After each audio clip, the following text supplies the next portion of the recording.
Kala ko yellow. Yellow yung pinili ko yata eh. Puti naman. Mura lang ito guys.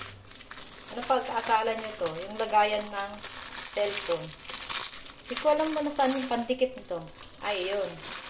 Trinay ko lang nag-order kasi nakita ko ito, 5 pesos lang. Ngayon, naging 8 na siya. Naging 8 na ngayon. Pero okay lang. Mura pa rin kasi walang shipping fee. So, 5 pesos, naging 6 na lang kasi ewan ko, pag pindot ko, dumadagdag siya ng piso. 6 pesos na lang. Bale, tapos nakita ko na naman umaga, balak ko pang kumuha. 8 na, naging 8 na, wala siyang shipping fee ko. So, kung gusto nyo kumuha sa Shopee, ito sa Shopee. Kung may Shopee kayo, mga nag-order sa Shopee, lagay ng cellphone. Kasi gusto ko ito, kasi yung mga lagay ng cellphone ko kasi, pag naka-charge, hindi siya napatayo. Bale, ganito na lang, napaside na lang yung cellphone ko ganyan kasi nandito yung niya. Ito kasi may butas siya dito, kaya maganda siya.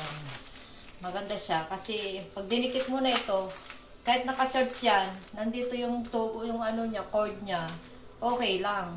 Kasi yung mga lagayan ko kasi ng cellphone, mga stand phone ko, wala siyang butas dito, kaya hindi ko siya ma-charge na nandito yung cellphone ko na kahit may kausap ako, ganun. So, mura lang ito guys. Lagayan ng cellphone. Ididikit nyo lang sa wall nyo, sa kwarto nyo, basta dun sa malapit sa sa mga saksakan. Sa mga saksakan. Ito pala ang available lang kasi yellow, pink, saka ewan ko bakit puti. Akala ko siya. And, maganda siya guys kasi plastic siya. Akala ko rubberized to, hindi pala. Pero plastic siya. Matibay naman siya guys. So, ito yung pandikit niya. Ayaw ko munang ilagay kasi dadalhin ko ito sa Hong Kong. Tapos mag-order ako ulit para sa anak ko doon sa probinsya kung makakauwi pa ako. Kasi hindi ako makakauwi. Hindi na ako makauwi. Mag-flight na ako. Idagdag ko doon sa mga padala ko. Padala ko sa probinsya. Kasi maganda ito para sa mga bata, sa mga anak na may cellphone. Katulad nito. Katulad nito, guys. Tignan natin, try natin. Ganyan, di ba? Tapos ito naman yung saksakan niya. Kunwari, saksak natin. Di ba? Ang cute.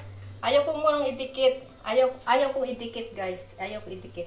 Tapos ko lang naglaba. Kumakain ako kasi alas 11:30 na. Ito yung, tapos mamaya na ako maligo. Pasensya na, guys. Pawis na pawis ako. So, bye-bye na guys. Ito na ang aking maisi-share. Nandito ako sa kusina, kumakain. Tapos magluluto ulit ng pang-merienda. Yung chicken na tinola. Hindi ko maubos-ubos. Gagawin ko na lang siyang gagawin ko siyang ipiprito ko na may harina saka harina, parang fishbowl. Harina na may itlog. Para may merienda ako mamaya pang kape. So, yun ang may share ko. Nandito naman ako sa kusina, Anjo's Kitchen. Subscribe naman. Subscribe sa aking channel. Thank you. Paki-like din. Paki-comment lang din. Uy, mabaho. Bye-bye.